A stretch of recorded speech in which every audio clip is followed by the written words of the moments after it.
Hello and welcome. This presentation is about the value of therapeutic writing. Now, much has been written about it.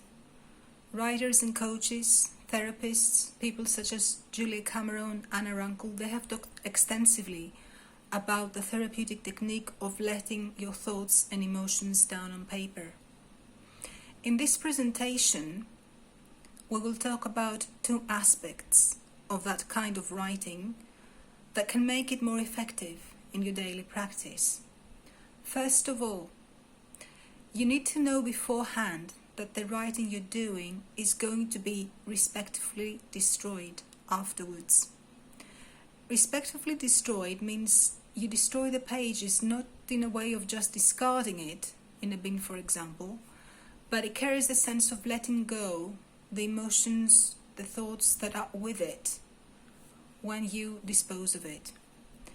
It can be, for example, tearing it up in little pieces and then throwing it away, but the process of destroying it has to have an element of letting go of what's in it as well.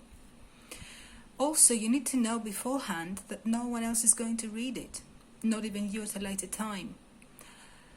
The reason for this is that even the slightest hint that maybe at some point in the future the content might be read by someone will activate subconscious inhibitors that will block, that will self-censor the writing.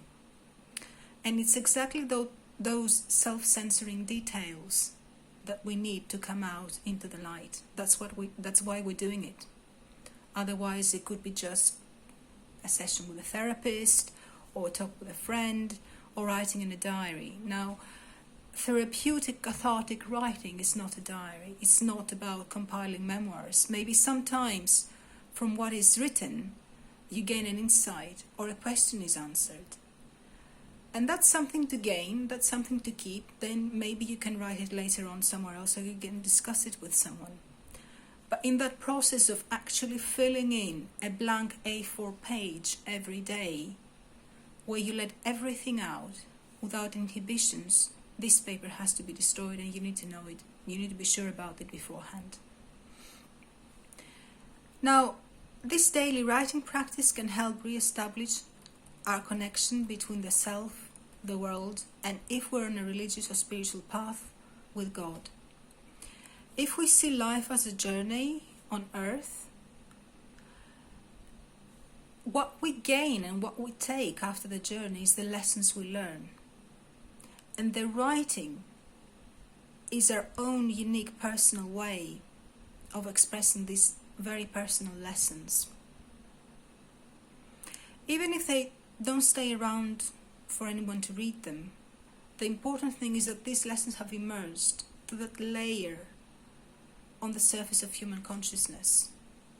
And thus they can be connected to something wider and more useful. This daily writing is like the witness to our life experience and to the lessons we gain from it. And there are many other witnesses, of course. There are people around us who may be part-time witnesses. And there is God, who is an all-knowing witness. But the writing makes our own conscious effort for creating a more consistent witness. And one that knows more. It's our effort to approach the truth about us. And that's why it's so important.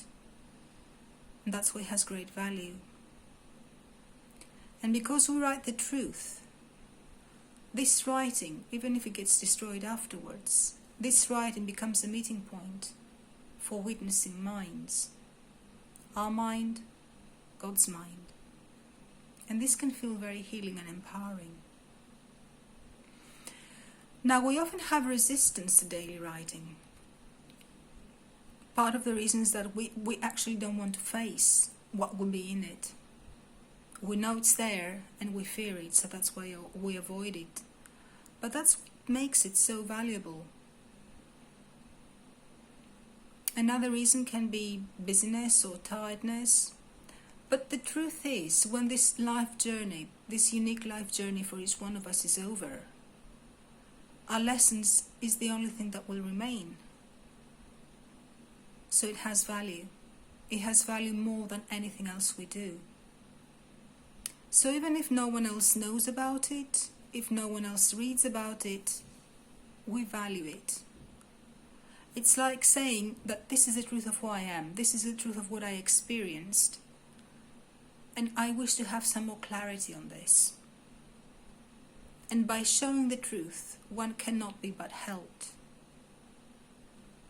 And by exposing all that is bothersome or ugly inside, it cannot but change. So the purpose of this daily cathartic therapeutic writing is to cleanse, to bring to light, to form questions. And once questions are formed, they cannot be but answered, and sometimes in surprising ways. So every day, whatever the circumstances, it is important for us to just take that one piece of A4 paper and write down the truth about what's most important for us on that day, however ugly that truth may be, and then destroy it. The other thing that might be helpful while doing this free-flowing writing is to use 3 introductory phrases. It doesn't mean we censor, it doesn't mean we try to evaluate or we try to alter, but maybe having these phrases at the top of the page, or maybe remembering them and adding them where appropriate, it altogether might give a different perspective to what our experience is. And these 3 phrases are, instead of writing so and so, we start by I now think that so and so. I seem to want to. I feel as if I. So these phrases can create a distance between us and the thought, desire, or feeling. And this is empowering to us because, especially when strong emotions arise, like rageful thoughts or thoughts of revenge or scenarios or fantasies, having the introductory phrase allows us to write whatever we want, but it's more accurate because it helps us not identify the content with ourselves. So we write the truth, we write what we feel or think, but we make it more accurate. I now think that, I seem to want to, I feel as if. Do not judge it, do not evaluate it. Enjoy the daily writing, do not forget doing it, keep up with it, and see for yourselves the very beneficial and healing results it has. Thank you very much for listening.